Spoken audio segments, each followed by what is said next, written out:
అవంతి అని పూర్వకాలంలో ఉజ్జయినికి పేరు. అవంతి అంటే ఏమిటి? అవంతి అంటే రెండు అర్థాలు ఉన్నాయి. ఒకటి స్త్రీ, రెండు అక్క. అక్క అని చెప్పవలసి వచ్చినప్పుడు అవంతి అని చెప్పచ్చు. ఒక స్త్రీని చెప్పినప్పుడు అవంతి అని చెప్పవచ్చు. అవంతి సాక్షాత్తుగా జగదంబ అయినటువంటి అమ్మవారి యొక్క స్వరూపము. ఆ భూమి మనకి అయోధ్య, మధుర, మాయా, కాశీ, కాంచీ, అవంతిక, పురి, ద్వారవతి చైవ సప్తైతే మోక్షదాయక. ఈ 7 కూడా మోక్షపురములు. ఇందులో 6 పురములు ఉత్తర భారతదేశంలో ఉన్నాయి. మళ్ళీ ఈ 6 పురములలో జగద్విఖ్యాతిగాంచినటువంటి పట్టణము అవంతి, ఉజ్జయిని. ఈ ఉజ్జయిన్ ఒక పక్కన మహాకాళుడి చేత ఎంత ప్రసిద్ధి పొందిందో మహాకాళి చేత అంత ప్రసిద్ధి పొందింది. అది చిత్రం. ఇద్దరి చేత అంతే ప్రసిద్ధిని పొందింది. సౌందర్యలహరిలో శంకరాచార్యుల వారైతే ఈ పట్టణాలన్నింటినీ అమ్మవారి కళ్ళల్లో దర్శనం చేశారు. ధారానగరం అని దాని రాజధానికి పేరుండేది. భోజరాజు గారు పరిపాలించాడు. భోజకాళిదాసుల కథలు మీకు తెలిసే ఉంటాయి, మహానుభావుడైన. అటువంటి ఉజ్జయిని యందు మహాకాళుడిగా పరమశివుడు వెలిసి ఉన్నాడు, మహాకాళిగా అమ్మవారు వెలిసి ఉంది. ఈ 2 పేర్లు చాలా గమ్మత్తుగా ఉంటాయి. ఈ రెండింటి యొక్క స్వరూపం ఏమిటో తెలుసా అండి? కాల అన్న శబ్దము లయకారకమై ఉంటుంది. పుట్టించడం ఎలా ఉంటుందో తినేయడం కూడా అలాగే తినేస్తుంది. అందుకే భగవద్గీతలో పరమాత్మ అంటారు, నేను కాలస్వరూపుడనై ఈ జగత్తును భక్షించుచున్నాను అంటారు. నిన్న కనపడిన వస్తువు ఇవాళ కనపడలేదనుకోండి, దానికి మీరు ఇవాల్టి తేదీని మరణ తేదీగా వేశారు అని గుర్తు. కాలములో వచ్చిన వస్తువు కాలములో వెళ్ళిపోతుంటుంది. కాలమే గ్రసించేస్తుంది ప్రాణులనన్నింటినీ. అటువంటి కాలము స్త్రీ స్వరూపంలో చెప్పబడినప్పుడు కాళిక. అందుకే మూర్తి ఉగ్రముగా కనపడుతుంది మీకు. అప్పుడే తెంపబడినటువంటి తలలను, రక్తమోడుతున్నటువంటి తలల్ని మొలకి కట్టుకుని ఒంటి మీద వస్త్రం లేకుండా అమ్మవారు ఆయుధములను పట్టుకుని నాలుక పైకి చాపి నెత్తురు తాగుతూ తాండవం చేస్తున్నటువంటి మూర్తిగా ఉంటుంది మహాకాళి. కానీ మీరు ఒక్కటి గుర్తుపెట్టుకోండి, కాళికా స్వరూపము కేవలము భయపడవలసినటువంటి స్వరూపము కాదు. ఒక చోట గంగానది పైనుంచి పర్వతాల మించి కింద పడుతుంటుంది. అంత మాత్రం చేత మీరు స్నానం చేయలేరు కాబట్టి అది గంగ కాదని మీరు అనగలరా? మీరు స్నానం చెయ్యలేరని చెప్పండి అంతే. అంతేగాని అది గంగ కాదని మీరు అనకండి, అది గంగే. మీరు ఉపాసన చేయడానికి మీ మనసు ఆ మూర్తిని తట్టుకోలేదని చెప్పండి అంతే. మీకు ఉపాసనా బలం లేదు అటువంటి మూర్తిని చేయడానికి. అందుకే శంకరాచార్యులు వారు ఈ దేశంలో చేసిన మహోపకారం, కలియుగంలో చాలా మందికి ఉపాసనా శక్తి క్షీణించిపోయి కొన్ని మూర్తుల ముందు నిలబడలేరని ఆ మూర్తుల యందున్నటువంటి శక్తిని తీసేశారు ఆయన. తీసేసి చక్రాల్లోకి పెట్టేశారు. జంబుకేశ్వరంలో అయితే చాలా చిత్రం చేశారు ఆయన. తీసేసి అమ్మవారి తాటంకాలకి శ్రీచక్రాలు వేసి అందులో పెట్టేశారు.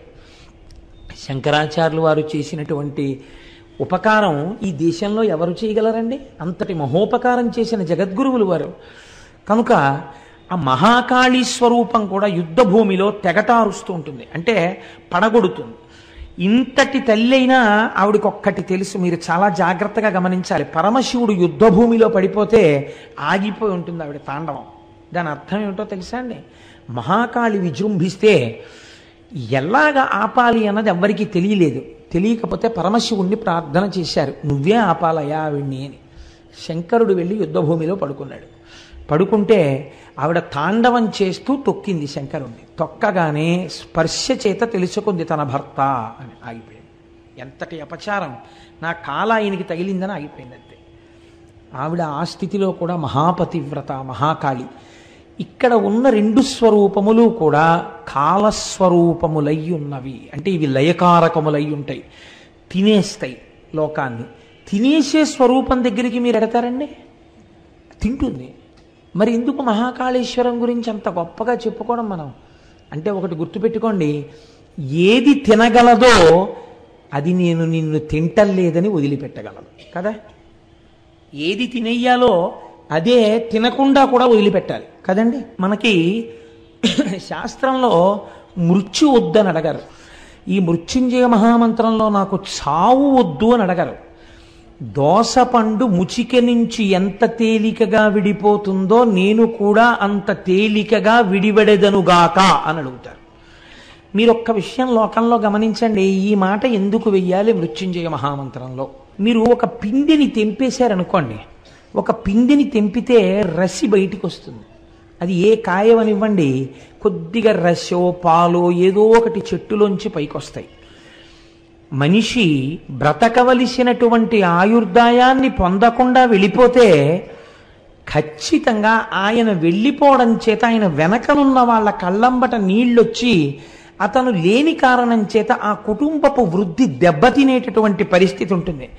వెళ్ళిపోయిన వాడు వెళ్ళిపోయాడు, కానీ వెనకనున్న వాళ్ళు ఖచ్చితంగా ఆ అందాన్ని పొందలేరు, పొందవలసిన అభ్యున్నతిని పొందరు. కాబట్టి శాస్త్రం ఏం చెప్తుందో తెలుసా అండి?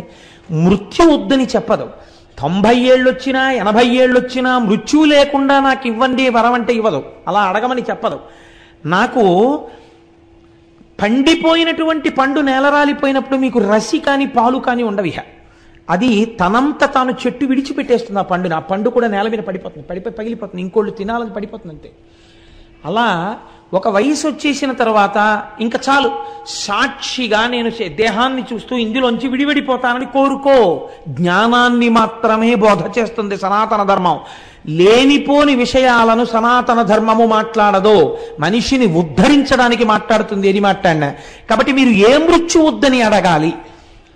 అకాల మృత్యువు అపమృత్యువు రాకూడదని కోరుకోవాలి. ఇంకా కడుపున పుట్టిన కూతురికి పెళ్లి చేయలేదు, కన్యాదానం చేయలేదు, కొడుకు వృద్ధిలోకి రాలేదు, తర్వాతి తరాన్ని ఒక మనవణ్ణి చూడలేదు, ఎత్తుకుని ముద్దాడలేదు, ఈలోగా ఆయన శరీరం పడిపోకూడదు. పడిపోకూడదంటే ఏం చేయాలి? మీ చేతిలో ఉందా, నా చేతిలో ఉందా? చేసిన పాపం ఉంది వెనకాల, అది తరువుకొస్తోంది. అందుకే మనం ఏ దేవాలయానికి వెళ్ళండి, తీర్థం ఇస్తే ఓ మాట చెప్తారు: అకాల మృత్యుహరణం సర్వవ్యాధి నివారణం సమస్త పాపక్షయకరం శ్రీ ఉమామహేశ్వర లేదా లక్ష్మీనారాయణ పాదోదకం పావనం శుభం అని ఇస్తారు. అపమృత్యు దోషం రాకుండా మనకి తీర్థం ఇస్తారు. ఎవడు తినేయాలో వాడి అనుగ్రహాన్ని మీరు పొందారనుకోండి, వాడు సరే విడిచిపెట్టాను, నిజమునకు నువ్వు చేసిన పాపానికి నిన్ను తినాలి, కానీ తిన్నంత పని చేసి నిన్ను వదిలిపెట్టేస్తున్నానన్నాడు. ఇప్పుడు ఏం చేస్తాడు? తినడు, తినకుండా వదిలేస్తాడు. దాని ఎందు ఈ రెండవ కోణం లేకపోతే మీరు ఎందుకు ఎడతారు అసలు మహాకాలం? చెప్పండి నాకు.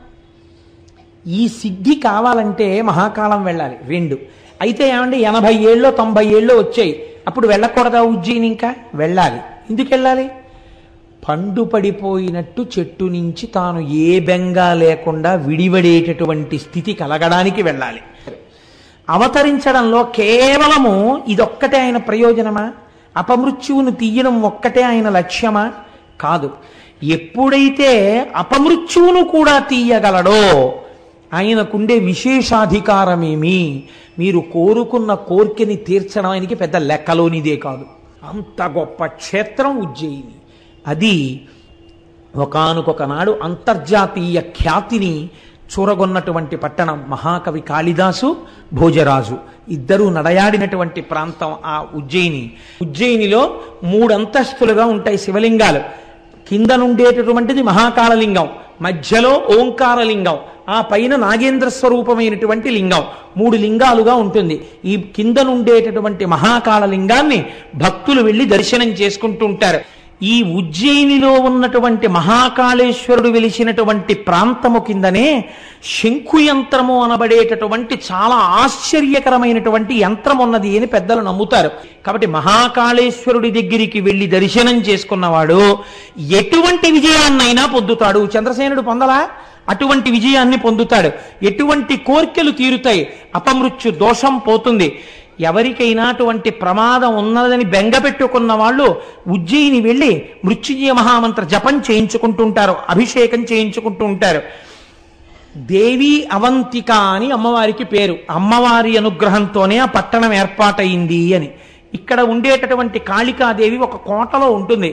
అక్కడే ఆవిడ రాత్రివేళ పట్టణమంతా సంచరించి తెల్లవారేసరికి దేవాలయంలోకి వెళ్ళిపోతుంటే కాళిదాస మహాకవి వెళ్ళి తలుపులు వేసుకుని లోపల కూర్చుంటే తెల్లవారిపోతోంది.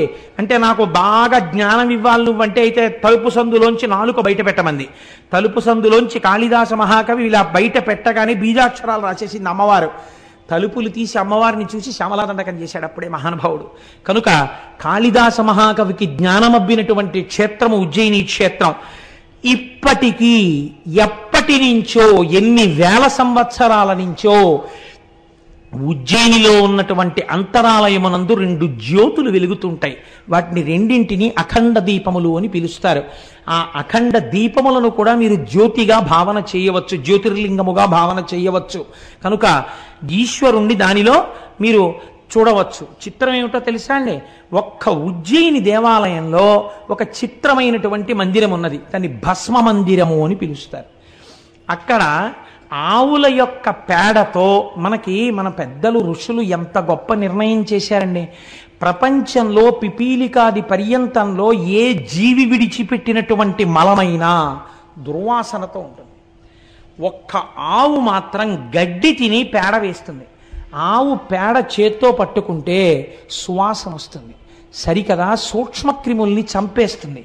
అన్నిటినీ మించి ఆ ఇంట ఎంత అమంగళకరమైన వారు తిరిగినా శౌచమిస్తుంది. అందుకే ఆవు పేడ కలిపినటువంటి నీళ్లు పూర్వం ఇళ్లల్లో చల్లి అదంతా శుద్ధి చేసుకోవడం అనేటటువంటి ఆచారం వచ్చింది. రేపటి రోజున మనం అక్కడ సుబ్రహ్మణ్యేశ్వర స్వామి వారి అభిషేకం చేసే రోజున కూడా చక్కగా ఆవు పేడ కలిపినటువంటి నీళ్లు ఆ ప్రాంతం అంతా చిలకరించి ఆ ప్రాంతాన్ని శుద్ధి చేసుకుందాం. మనం విన్నది ఆచరణలో పెట్టుకున్నప్పుడే కదా ఆనందం. కనుక అక్కడ భస్మ మందిరము అని ఆ ఆవుల్ని తీసుకొచ్చి, ఆవులు వేసినటువంటి పేడని ఎంతవరకు కాలిస్తే అది చక్కటి విభూతిగా మారుతుందో అటువంటి విభూతిగా మార్చి విభూతితో అభిషేకం చేస్తారు. ఉజ్జయినిలో చేసేటటువంటి విభూతి అభిషేకం 2 రకాలుగా ఉంటుంది. అసలు సాధారణంగా మనకి ఇక్కడ ఎక్కడ మీకు అది కనపడదు. తెల్లటి పల్చటి బట్టలో విభూతిని పోసేస్తారు. చాలా మెత్తటి విభూతి, అది మూట కట్టేస్తారు. మూట కట్టి శివలింగం మీద పట్టుకుంటారు. పట్టుకుని విభూతితో అభిషేకం ప్రారంభం చేస్తారు. చేస్తున్నప్పుడు వెనక చదువుతుంటారు. మనమైతే ఓ గ్లాస్ తోటో చెంచాతోటో ఇలా టిక్కు టిక్కు టిక్కు టిక్కు కొట్టి కొద్దిగా విభూతి వేస్తాం. వాళ్ళు అలా కాదు. ఈ విభూతి మూట పట్టుకుని ఆ మూటను కొడతారు. కొట్టినప్పుడు శివలింగం ఉన్న చోటే కాదు, మొత్తం అంతరాలయం అంతా భస్మతో నిండిపోతుంది. నిండిపోతున్నప్పుడు శంఖాలు, ఈ భేరీలు, పెద్ద పెద్ద మృదంగాలు ఇవన్నీ మోగిస్తుంటే మీరు ఒక అలౌకికమైనటువంటి స్థితికి వెళ్ళిపోయినటువంటి అనుభూతిని పొందుతారు. చిత్రం ఏమిటంటే, నేను ఉజ్జయిని దర్శనం ఇప్పటి వరకు చేయలేదు. మరి ఇవి ఎలా నువ్వు చెప్తున్నావు? ఈశ్వరానుగ్రహం అనే మీరు అనుకోవచ్చు కదండి. లేకుండా నేనేం చేశానని నా చేత స్వామి చెప్పించాడు. దానికి ఏదైనా నేను నా ఎందు పెట్టుకుంటే నాకన్నా అహంకారి ప్రపంచంలో ఉండడు. ఏమీ చూడని వాడితో ఇన్ని చెప్పించాడంటే నా జన్మవాడెంత ధన్యం చేసిన వాడు. రేపు చూడబోతున్నాను. ఏప్రిల్ 5వ తారీఖున బయలుదేరి ఉజ్జయిని వెళ్ళబోతున్నాను.